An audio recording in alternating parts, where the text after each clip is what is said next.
Where we are placed just below the equator, we have about 12 hours of sunlight a day, almost all year round. And because we're a small island in the middle of the ocean, there's always sort of a wind blowing through. So we do have really ideal conditions for solar and wind energy.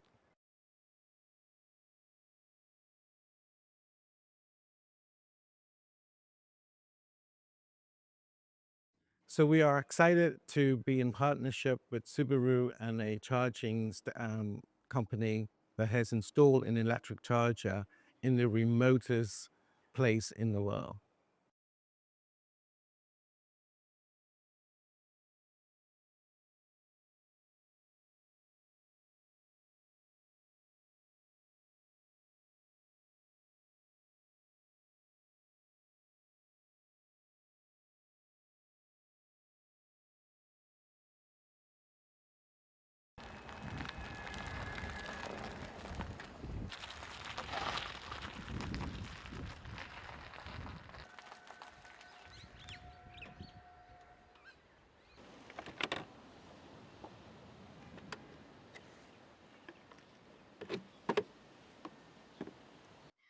I think that people's attitudes on the island towards the environment are changing.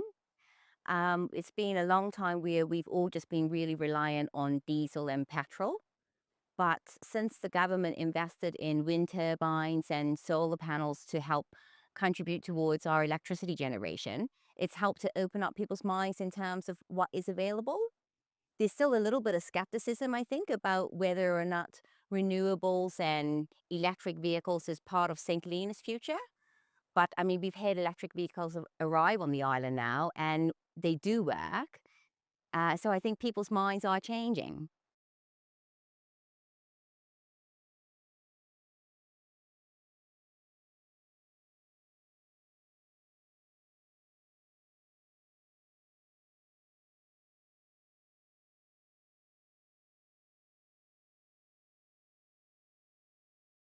I am looking to bring electrical vehicles to the island in the first quarter of 2025.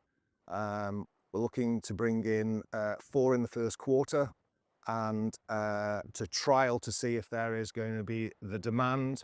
We've looked at putting in electric points close to town and also up at the airport for passengers to be able to collect the vehicle at the airport, and then obviously having another charging point close to town.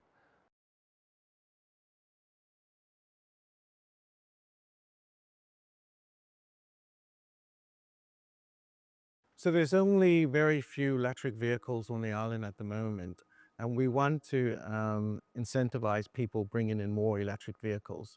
So installing electric chargers, putting in the infrastructure, and then we can work on policies to try and increase the electric vehicle fleet on the island.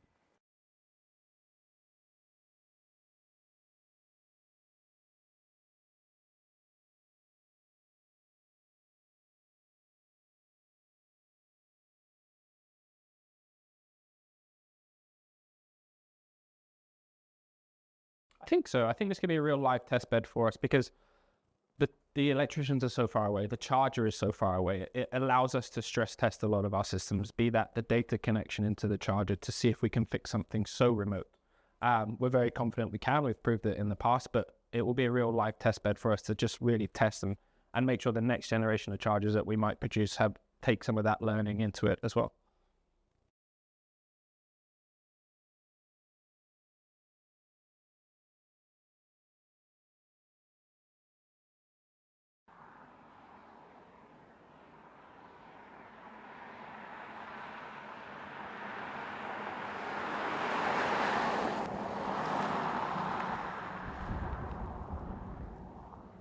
There's a lot of myths around EVs at the moment, so it's important to educate people in terms of what they're capable of.